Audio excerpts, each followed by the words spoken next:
Hello everyone, my name is Priyanka Bagde and I am a third year student from Electrical Dual. I am the current Institute Secretary of Academic Affairs and the Head of Student Support Services. I'll be conducting this technical orientation for all of you today so as to familiarize you with all the different softwares that you might be requiring here during your stay at IITB. So I'll just share my screen in a moment. So Student Support Services is a part of the Undergraduate Academic Council at IITB, and it takes care of all the basic requirements of students across all the years. In today's orientation, you will get to know about all the different important academic resources which might be useful in an online mode, but they'll also be very important and useful after you come back to IIT. So beginning with the first part, we'll begin with SSO. SSO is basically single sign-on or fondly called as SSO. So it's mandatory for all the network users here at IITB to enroll into this facility, be it the professors or be it the student or the staff. It's very important for you to register into this if you want to access all the different services that are provided, because without this, you might probably not be allowed to avail of majority of the facilities that would be provided to you by IITB in an online mode. So in this case, there are several different ways of registering using SSO. Like you can use the Google Authenticator app, or you can try to even use an SMS-based OTP. So because in order to formulate all of these, I'll be sharing a video with you all right now, so that you can understand how the process works. It is basically of using Google Authenticator for SSO, which is a very popular method currently, and after this I'll be giving you kind of a 5-minute break so that you can also carry out or execute this process on your own for now and see if you're able to do it. Even if you're not able to do it, it's fine, you can do it later on, but this might probably just help you, get on track with the things. Today we will learn how to register for two-factor authentication. Now, Computer Center of IIT Bombay is introducing a new way to provide more security to the LDAP user by using SSO, that is single sign-on. This feature will be introduced for all applications in the coming month. So, open up your web browser, type sso.iitb.ac.in. Sign in using your LDAP ID and password. Click on Manage Accounts. Click on Register for two-factor authentication and click on Register. Enter your password again. Click on Continue. Now open up your mobiles. Go to Play Store and search for Google Authenticator. Install the app.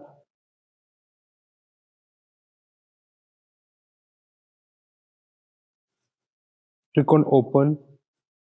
Click on Begin, Skip, and click on Scan a barcode. Allow. This will scan the barcode and generate a OTP. Now write this OTP in the web browser and click on Register. This is how you register for two-factor authentication. Let's log out now and check the login process. Now the next time you try to log in, it will directly ask for an OTP. So open up the app and write the OTP to log in.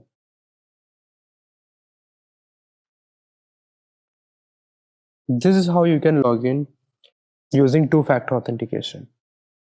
If you want to change your mobile phone, deregister and then register using a new mobile phone.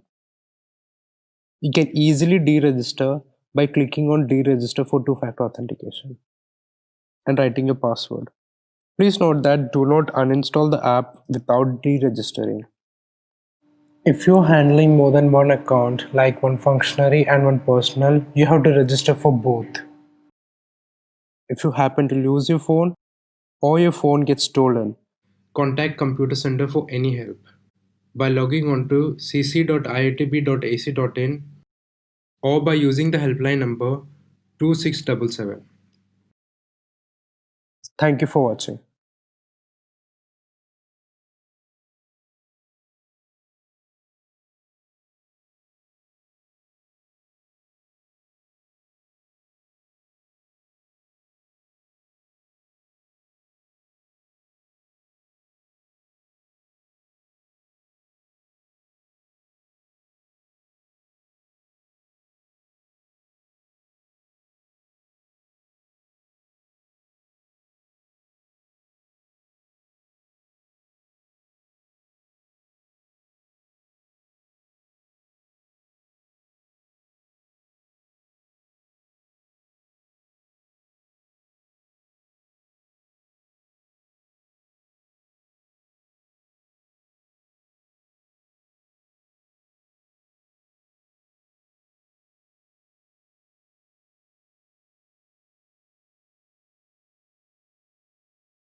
So coming on to the next platform, which is Moodle.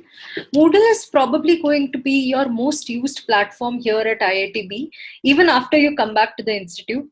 It's a very common platform for students to interact with the professors related to all the different courses. You have to log in into Moodle using your LDAP ID and password. I'm going to emphasize time and again that your LDAP ID and password are really very important, and you should not forget them because they'll be required for accessing more than 90% of all the services that probably IITB has to offer. And please do not share this LDAP ID with anybody else, and because there might be a few places which contain personal information related to maybe your phone numbers or your addresses or anything, grades, anything. So don't share it with anybody and do not forget it. So moving on to Moodle. Moodle is basically a platform for students to interact with professors, as I already mentioned. You can ask queries, you can download all the video lectures. It's also used as a platform for conducting quizzes by quite a few profs. Now, posting, apart from this, what you can do is you can start a discussion forum on Moodle. And when you do that, you can invite everybody who is registered in the course as well as the professors in the course in order to participate in that discussion. So posting or replying on Moodle basically sends out an email to everybody who is registered for that particular course. So that's one thing that you need to take care of. But apart from this, if you definitely want to contact the prof personally, you can do so. You can email the prof at his personal email ID and try and talk to him and get in touch with him. Since it's a very important platform, I'll try to demonstrate it to you the way it works so that you can again get familiar with the process. And again, I'll be providing you with a short 2 to 3 minute break so that you can explore this website by yourself and try and understand how this works. I've given you the link here as well. You can just type it out in your browsers and you can explore it after I'm done showing how it works. We log into Moodle, that is at moodle.iitb.ac.in. This is probably going to be like your most used website as a student in IITB. So first we log in using our LDAP ID and credentials. As soon as you log in, you will be actually coming to this homepage, which is basically your dashboard. Here you will be able to view all the courses that you have registered for till now, or at least the ones which are in progress. So these are all the different courses that I have registered for this semester. So in your dashboard, you might be able to see PH 107 or CS 101 or things which are similar to that. So first let us move on to say one of the courses. Let it be the course of microprocessors. Now when you go to microprocessors, here you will see how the professor has actually uploaded all the lecture slides of all the theory that he has covered till now. Many a times it is often divided week-wise, where if you go on that particular week, you would be able to see what all he has uploaded. Say 2 of these video lectures he has uploaded, and then if there are any slides, they would be uploaded here as well. So if you go to the announcement section here, the announcement section is basically a place where the professor is going to post in any announcement that he wants all the students to attend to. So this is a section that one needs to look out for. But then the good thing is that many a times whenever the professor is going to make an announcement, it will automatically come to your Webmail account, which I would be covering up soon. So you don't have to particularly come back to Moodle again and have a look at the announcements. So now let us go back to the course. And let us move on to this discussion forum. Now, if you look at the discussion forum, the good thing about this discussion forum is that suppose you want to discuss a particular topic, or if you're having a doubt in a particular topic, and you either want to kind of post an open question both to your professor and to your students, or to your classmates who you probably want to answer. So in this case, what we can do is add a new discussion topic. When we add a new discussion topic, you can give a subject to that particular message. You can type in the message.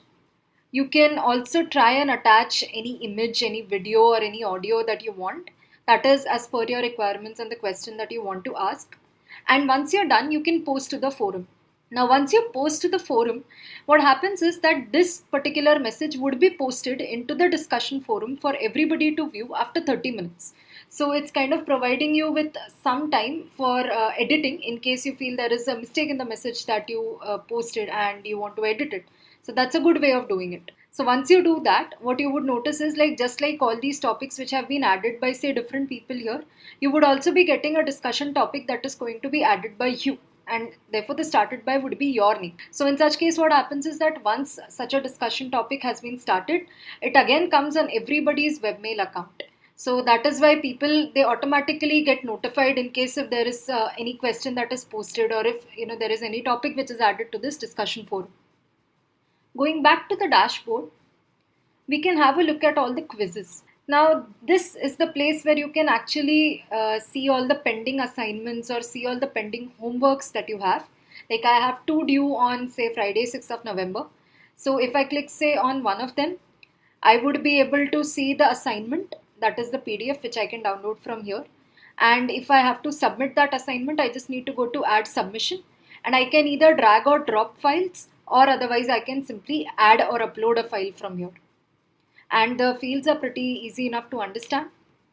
Coming back to the dashboard, now suppose you again want to go to a particular course and you want to view your grades for that course. You'll click on that course as I did.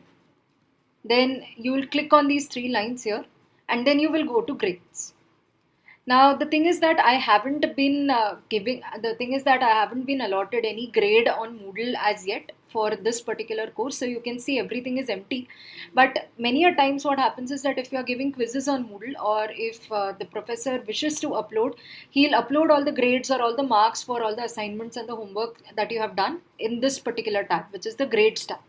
As you can see, there are several other subfields which are also present here, but then the most important one would be this grades tab.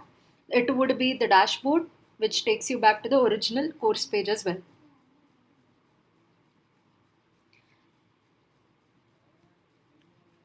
So this was all for Moodle. As you can see, here are like a list of all the online users who have used it since the past last 5 minutes. And I think this is all you would be needing for at least getting started. So try and explore more. Take 2 or 3 more minutes right now and log into the website and try and explore all these different features out.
Coming on to ASC is the application software cell.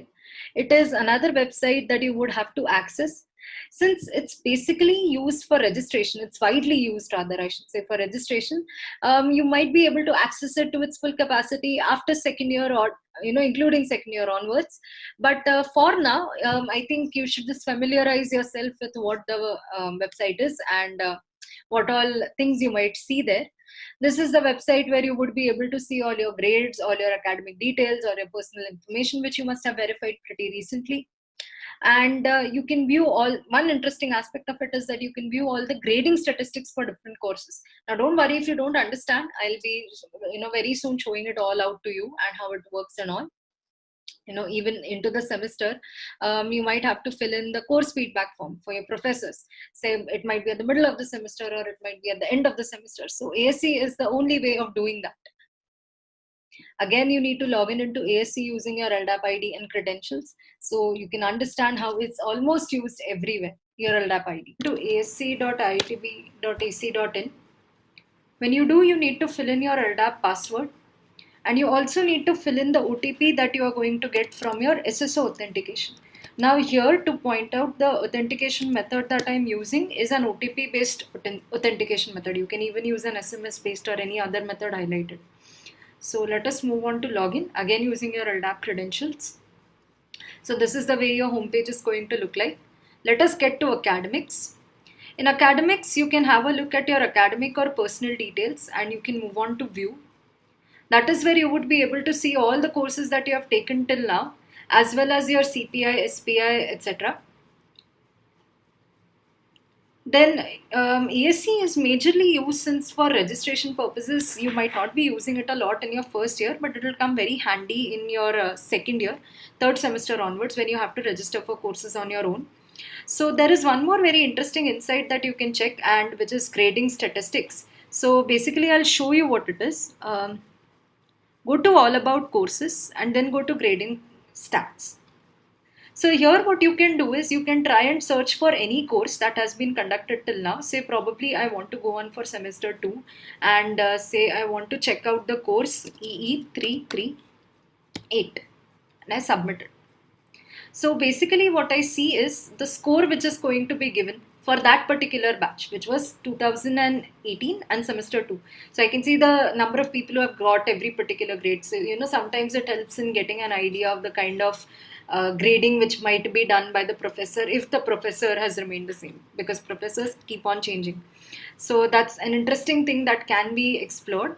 And generally it's not very first years are not very concerned with ASC, but then you might want to explore a few features out here as well, because generally as your semester progresses, you might even have to fill in the course feedback form for all your course instructors, which also needs to be done on the same website, that is on ASC itself. Okay, moving on to external ASC. External ASC is pretty much similar to ASC itself. It is just that it has a subset of all the functionalities of ASC. It is primarily used by all the students in order to view their grades for all the different courses, and you can have a look at your personal information. As a snapshot itself is showing right now, you can see all the CPIs and all the SPIs, etc., for all these different semesters. And since third semester onwards, you can even pre-register using external ASC, but it is not something that you should concern yourself right now with. Probably one thing that is going to be very important to you is regarding fee payments next semester onwards. Your hostel fee payments, or even be it your tuition fees, you would be paying it via the external ASC, and I'll be showing it to you in detail how you're going to do that. And I'll be giving you a 3-minute break after this, so that you can try and understand how ASC and how external ASC exactly work, and you can just try and explore it a bit yourself. Diving into external ASC and what it is, first you need to come to this particular website, which is portal.itb.ac.in/ASC/login, and you need to again log in using your LDAP ID and password. So once you log in, it is kind of very similar to what we saw even in the original ASC, or the one that we just saw before, where you could view all your academic details and your personal details. If you actually go to this tab, you will notice that it is all personal information. But if you actually go to payments, that is the thing which concerns you, and which will concern you rather every semester from now on, when you need to pay your semester fees. Let it be your tuition fees or let it be your hostel fees. There's going to be a link that is going to come up here on external ASC, and you need to click on that and you need to pay your fees for that semester. And external ASC is the only way of doing it. Then you can also view and update your bank account details, as you can see that there are a number of these fields that you need to fill in. But then the thing is that this would be further used, say, for scholarships or say for fee payments, etc. So I haven't filled in yet, and it's not compulsory to do so, but it's a good practice too. And you should be doing it after you get access to your LDAP ID and password.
Coming on to Webmail, Webmail is like the email system of the institute. It's like any official communication that you must have received related to your admission procedure till now. It must have been probably via messages, or it must have been via the website, or your parents might have been contacted for it. But right now, after you actually get your LDAP ID and credentials, Webmail is going to be the official mode of communication between you and the institute. Once you get your LDAP ID, what happens is that you are even getting an IITB email ID, and that is given by LDAP ID @iitb.ac.in, and the password to this email ID is your LDAP password. So basically, now if you actually, if the dean or if the director wants to communicate with you guys, then in that case they'll be sending out an email on webmail. They won't be contacting anybody else. So you should at least make it a good practice to check your webmail accounts out once a day, so that you don't miss out on any important notifications. And the thing is that, as you can see in the snapshot, that the interface looks very different. And if at least from Gmail, if you have accessed it, but don't worry, you can even integrate Webmail into Gmail, and you can access both of them together on your phone as well. We'll be providing separate videos for that later, and we won't be integrating it right now, but it's a very easy process, and you can definitely do it on your own. And there would be videos to guide you as well. And you can do that by webmail.iitb.ac.in. You again need to fill in your LDAP credentials, so it just shows how important your LDAP ID and password are, and the fact that you shouldn't forget it. Okay, the captchas might take a bit long. Uh, okay. So once you log in, you can see how it's basically like a mailbox. This is like your inbox. It's showing all the emails that you have received, and you can again compose a mail, or you can go to drafts, or you can even see junk and deleted items. So there's nothing new about webmail as a mailing system. It is pretty much like Gmail or any other mailing system. But then the thing is that it is, as I've mentioned already, it's going to be used for official communication from the institute. Any mail which is going to now come from, say, the director, or say from the dean, or from, say, the general secretaries, anybody who is belonging to the institute will not come to your email IDs, but it will to your Gmail IDs, sorry, but it will rather come to your webmail accounts. So you need to keep on checking your webmail accounts regularly. It is important to check it at least once a day, so that you're sure that you are not missing out on any important notification that you might have got. Now, I know that this looks a bit different, but the good thing is that you can even integrate webmail into your Gmail account, just into your Gmail account. That's going to work on both your laptop as well as on your mobile. It's going to work on both. The videos for that would be separately provided at the end, so you can probably have a look at it if you want to integrate it entirely into your Gmail. So coming on to SSO based webmail. SSO based webmail is actually not very different from what webmail was.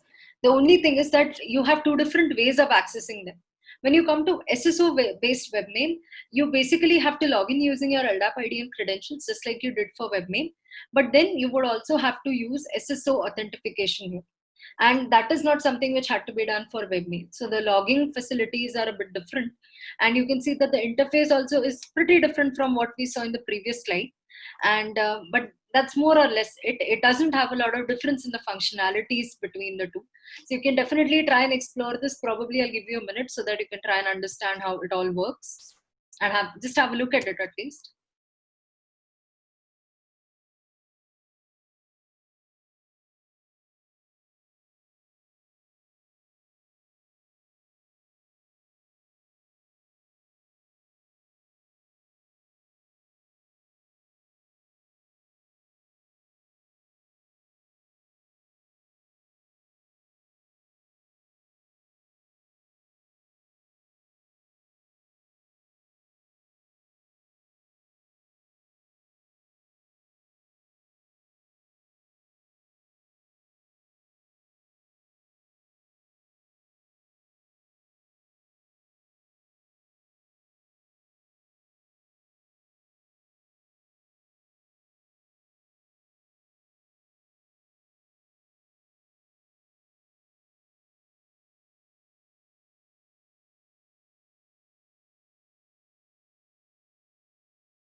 Okay, so if you guys have probably lost a bit of a concentration till now, or if you guys feel a bit lazy, I think you should just stay up for this, because I'm coming on to MS Teams now. MS Teams is probably the most widely used app currently. It's used by professors to conduct live interactions. It's used by them to provide you with class materials and even to conduct quizzes and give you assignments. So the thing is that again, for Teams, you have to use your LDAP ID and password, because an institute is providing you an account on MS Teams, and you can even install it on your mobile. So that's pretty great. Like, you can get all your notifications on the mobile itself. And don't worry, I'm going to go into a lot of detail related to this entire process and the way it is all going to look like. So you need not be scared about it. And after that, I'll just probably give you a minute or two to digest the fact and at least try and access probably the browser mode of MS Teams. You might not be able to access the download the app immediately right now on your phone or on your laptops, but you can try. Definitely, you should give it a try after the orientation. MS Teams is like the most used app currently in the institute. It is used by almost every professor for conducting sessions, live interactions, etc. So I'll get straight into it now. So first, what you need to do is you need to download MS Teams. So I can do that, and I'll go to the website which allows me to.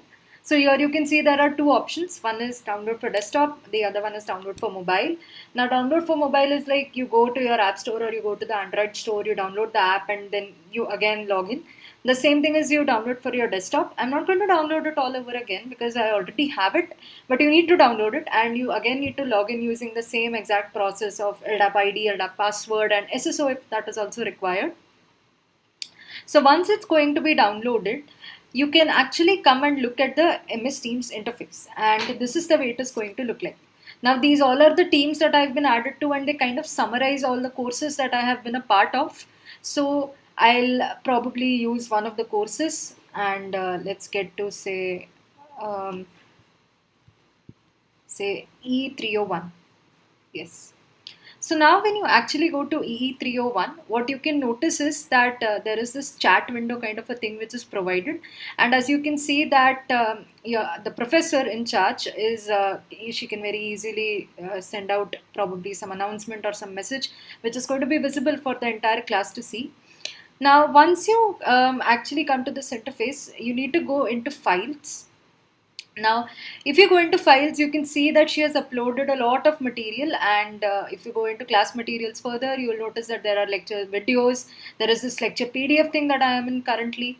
You can, you can go into lecture videos, and you would notice that these all are the different lecture videos she has uploaded in Teams itself. So like, instead of providing us with a drive link or instead of using some other medium of sharing her videos, what she has done is she has provided us with the videos here itself in Teams. If you go on to assignments, what you would notice is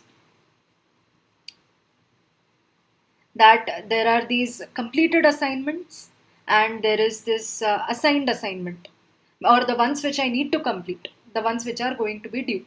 So as you can notice, if you say probably go to one of the assignments, you can view the PDF here. That is, you can view the assignment here.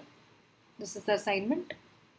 And if you need to hand in your work, as in you need to submit the assignment, you need to add work. Sorry, it's a bit slow. So you need to upload it from your device. You can just simply upload it from your device, attach it, and then after that just click on hand in. Don't forget to click on this hand in because it's very, very important. Otherwise your assignment is not going to get submitted.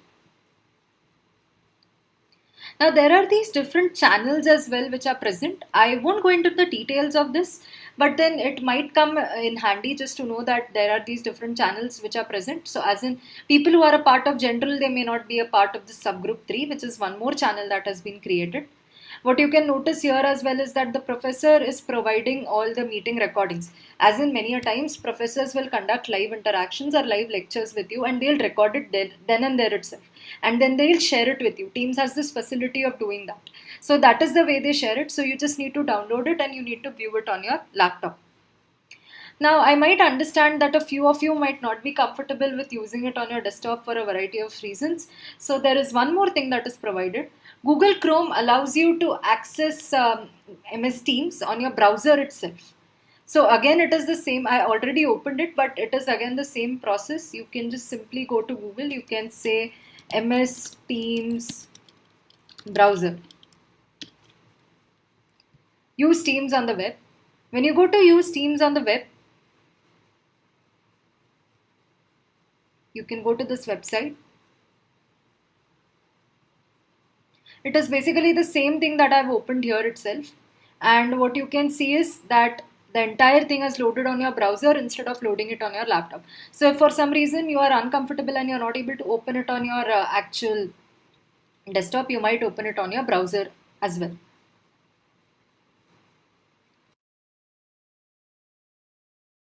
Coming on to G Suite. G Suite is basically Google Suite and it's very similar to Google Drive. Again, you need your LDAP ID and password here. But just a word of caution, when you're using your LDAP ID, please do not use just your LDAP ID. For example, if your LDAP ID is 123, don't use 123 for logging into it. For accessing G Suite or even for accessing MS Teams, you need to access it as in 123@iitb.ac.in. You need to use the entire thing and not just 123. And then you need to use your LDAP password. Now, many times what happens is that currently a lot of professors follow different ways of sharing their recorded lectures. Some of them might share it via YouTube. Some of them might even just provide, those videos on Moodle. And some of them, they record this and then they provide the links to these videos. And they do that via Google Drive or G Suite. The thing is that G Suite is providing you with 1 TB of access or 1 TB of space on Google Drive. So now what you can do is, instead of downloading all these videos on your laptop, you can definitely just simply put them on your drive. So it's not eating up any of your space on the drive, it's on the laptop itself.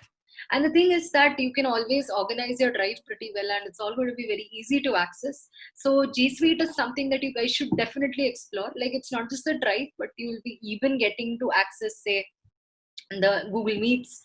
You'll be getting to access sheets, slides, etc., which you'll all be needing pretty soon. So I think I'll give you a minute or two, and first I'll show you how it works, of course, and then after that I'll give you like 2 or 3 minutes to have a look at it, to just digest it all, and you can even go and have a look. You can at least try logging in into G Suite. It won't take more than 1 or 1.5 minutes to do that.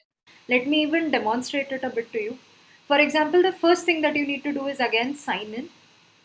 Now you need to sign in using your LDAP ID and password, like the way I am doing it. This is my LDAP ID.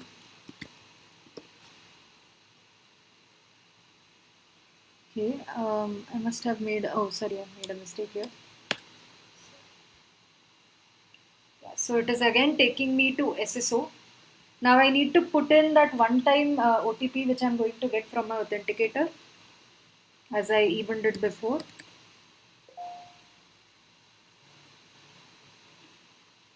Oh, this was wrong. Let me check again.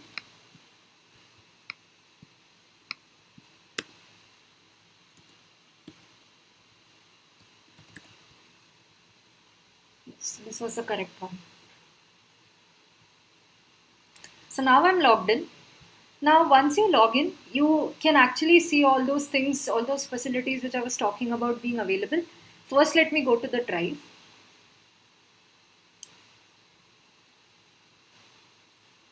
Like I've already mentioned, you have this 1 TB of space that is available on your drive. The good thing is that many times since profs, they actually share their videos via such drive links. What happens is that you can store it on this drive instead of storing it on your laptop, because it saves a lot of space.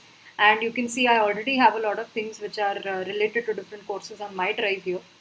You can even try and explore out other things. I'm sure that you might not have used Drive a lot after, or at least till 12th. So you might even want to do it right now. You can go and have a look at what docs do, what sheets do, what slides does, because that's going to be a very integral part later on as you actually move ahead in IIT. So I think I leave it all to you to explore more.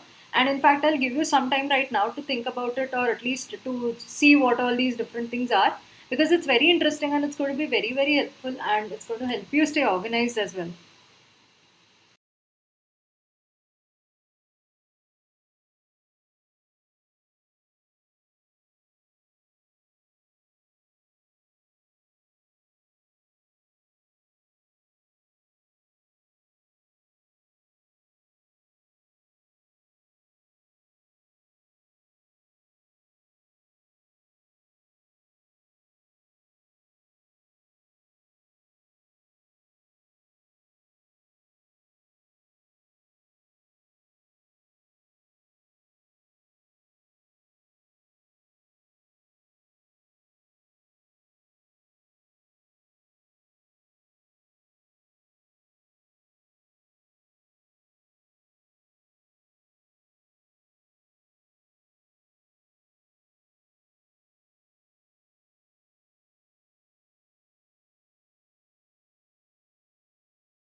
So coming on to Zoom and Webex, I think a majority of you must have at least heard of Zoom, if not Webex. It's a very famous online conferencing platform.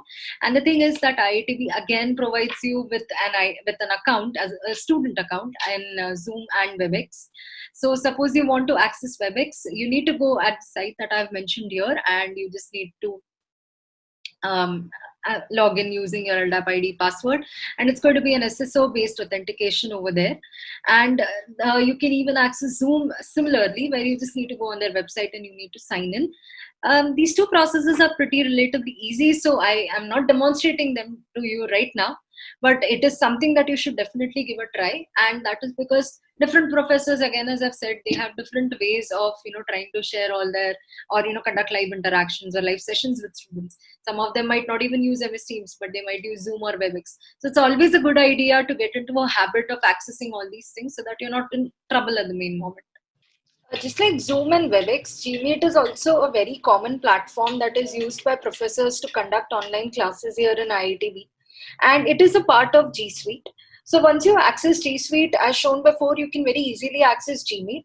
The only thing that you need to do is go to the Google homepage, and after that, click on that three, dot kind of a thing which is highlighted. On that, you can go and access Gmeet further, which is shown in this black square. Or what you can do is directly go to this website that I've mentioned, that is meet.google.com, and there you can directly log in and you can use Gmeet further. Coming on to Freshie Resources, we've got a lot of requests from students regarding previous year papers, tutorials, slides, etc. So what we do is, we as Student Support Services every year collect this repository of all the previous year's papers, which might have been taken by different instructors as well. And it is purely meant to aid students in their preparations. It's definitely not a substitute to classes or instructors, but it's going to be a good guide. So for people who want to start early, or even during, just before your exams, it's a very, very good means of practicing or solving questions. We'll be sharing this drive link or the Freshie Resources through the Student Support Services FB page. So do stay tuned there. And I've also provided the link here as well. Moving on to CDEEP. CDEEP is basically like a repository of videos of IITB. So it allows you to view recordings along with lecture slides of previous offerings of the course. Like if I'm taking up a course, physics course, it might have been taken by a different instructor some time back. So that video, if it was recorded, it might be present on CDEEP. And I've provided the link to you. Again, you need to access on CDEEP using your LDAP ID and password.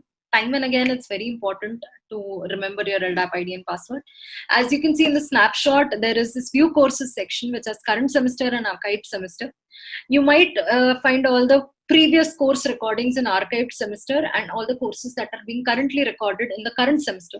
So in case you're stuck, if you feel that the pace is just going a bit too fast and it's a bit difficult for you to catch up and you would like to actually have a look at it all over again, so in that case, CDEEP is definitely a good place to go to and try to see if you have a video, because it might help you to understand things quite better. NPTEL is also very, very similar to CDEEP. It is just that CDEEP was meant for IITB, whereas NPTEL is meant for, it's basically a collection of all videos from all different IITs or NITs, etc. So it's a huge platform. It's a huge e-learning platform. You can take up even any course of your choice and get certified for the same. And it's very similar to all the popular MOOC platforms, like if you're talking about Coursera, or if there is any other platform, you can definitely use that. Coming on to the scholarship portal, it is quite possible that a majority of you who come into the institute want to avail of a scholarship that might be available to you based on your needs or based on whatever factors you're considering. So in that case, scholarship portal is kind of a very right place to first go to. We have basically a repository of all scholarships, all different types of scholarships which would be available to different students, all with their detailed eligibility criteria and all the other details that are present. As you can see in the snapshot, we even have filters provided. So basically, it's just going to make your search process a lot more easier. So this might be your first go-to place in case you want to know what all scholarships might be available to you as a student. So I can understand if a lot of you are having doubts till now, or if you want to go into the details of a few things and you are stuck somewhere, you need not worry about it. You can definitely give this website a visit, which is www.cc.itb.ac.in. It is like your one-stop guide for all the information related to online resources in IITB. You can here check out the FAQs, you can check out the CC services, and you can check out even all the SSO related FAQs, which are very strongly recommended. It will basically help you in solving all your problems on your own and solve all the questions you might have related to whatever has been taught to you till now. I would like to thank you all for staying through such a long orientation. If you have any queries, you can definitely contact the Student Support Services team. I am Priyanka Bagde, and these are my academic coordinators. They all are undergraduate students from second year. You can definitely contact us via Messenger, or you can even contact us through the FB page, whose link I've shared below. We'll be also sharing a recording of this session via our FB page, and so that you can definitely have a look at it again if you're stuck somewhere, and you can use it as a guide as well. Thank you.